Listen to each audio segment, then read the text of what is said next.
Bonsoir, donc je m'appelle Céline. Barbara et moi, ce soir, allons vous présenter l'axe échange citoyen et intercommunalité que nous avons préparé avec Axel Bauer et Sami Swita.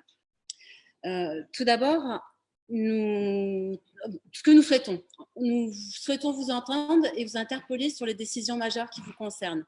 Comment y parvenir? Nous allons placer le bien commun au centre des décisions, loin des intérêts privés. Nous vous proposons des rencontres et des outils participatifs.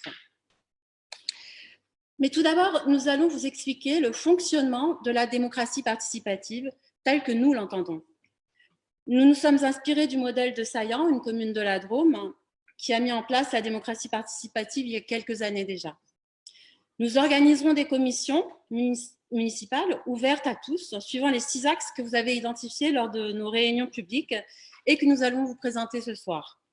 Ces commissions traiteront de la gestion des affaires courantes de la commune, tandis que des groupes de projets seront dédiés aux travaux d'envergure votés par les habitants, tels que la rénovation de la toiture de l'église, l'école Vauban, le périscolaire, la cantine. En amont, nous organiserons une assemblée générale de village au cours de laquelle nous animerons des groupes de travail sur la base des axes et des mesures déjà identifiées lors de nos 4 réunions publiques. Et ensuite, seulement, les projets définis par les habitants ainsi que les affaires courantes rentreront dans un cercle de concertation. Vous retrouverez dans chaque commission et dans chaque groupe de projet les habitants usagers, les experts et les élus. Les employés communaux seront également impliqués dans les décisions qui seront soumises au vote du conseil municipal. Le droit à la pétition vous permettra de donner une impulsion à vos initiatives personnelles. Je laisse à Barbara vous expliquer les outils que nous allons mettre en place pour réaliser la démocratie participative.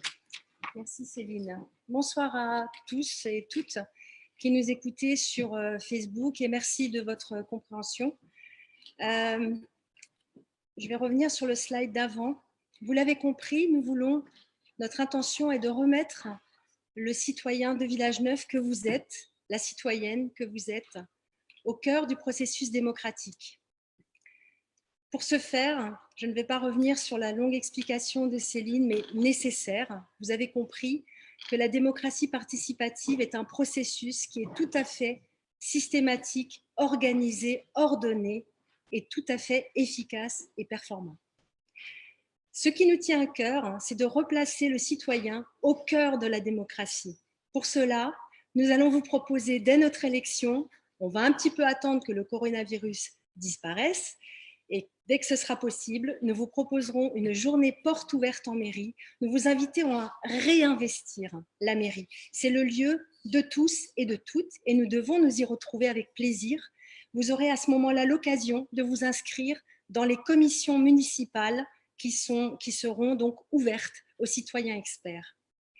Nous allons également organiser une permanence des élus, d'abord pour être à votre écoute, c'est bien évident, mais aussi pour vous accompagner dans vos démarches administratives dématérialisées. Vous savez qu'il y en a de plus en plus.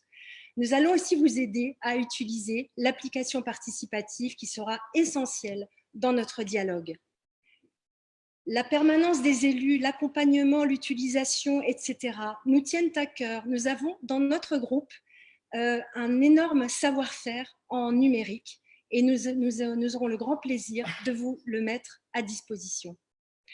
Nous organiserons également un point d'accueil numérique. Je souligne que cela fait partie du pacte, c'est l'une des mesures du pacte de la transition que nous avons signé.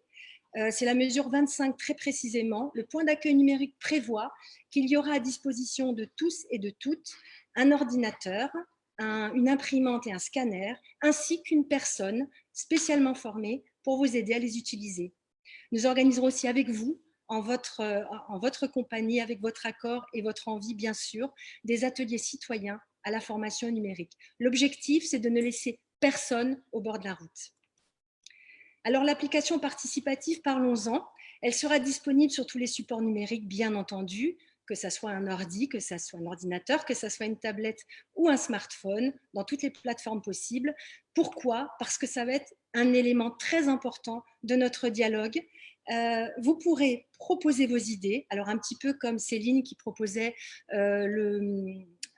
le droit à la pétition, pardon, excusez-moi, le droit à la pétition. Donc, ce sera la même idée, mais d'un point de vue sur une plateforme numérique. Vous pourrez donner votre avis, bien entendu, sur les projets en cours. Vous pourrez voter et surtout rester informé de l'avancement des projets et des travaux. C'est ainsi que nous envisageons cette application dans un véritable dialogue avec vous. Et puis l'intercommunalité, point important également, vous n'êtes peut-être pas au courant que nous sommes passés en 2017 à 40 communes dans ce Saint-Louis agglomération. Nous sommes la 5e commune avec 4500 habitants pratiquement, un peu moins. On a des gros poids lourds comme Saint-Louis avec 20 000 et puis Huningue devant nous. Il va être important de représenter davantage notre village, d'autant que les missions de l'intercommunalité se sont étendues à, par exemple, au transport en commun, à la déchetterie, à l'assainissement de l'eau, à d'autres projets comme le déploiement de la fibre, par exemple, et plein d'autres. Il va donc être important de représenter notre village, mais aussi de vous informer des orientations prises lors de la réunion de Saint-Louis Agglomération, de construire des alliances avec nos communes limitrophes, par exemple sur les transports en commun ou les pistes cyclables, et de demander des subventions s'il y a lieu.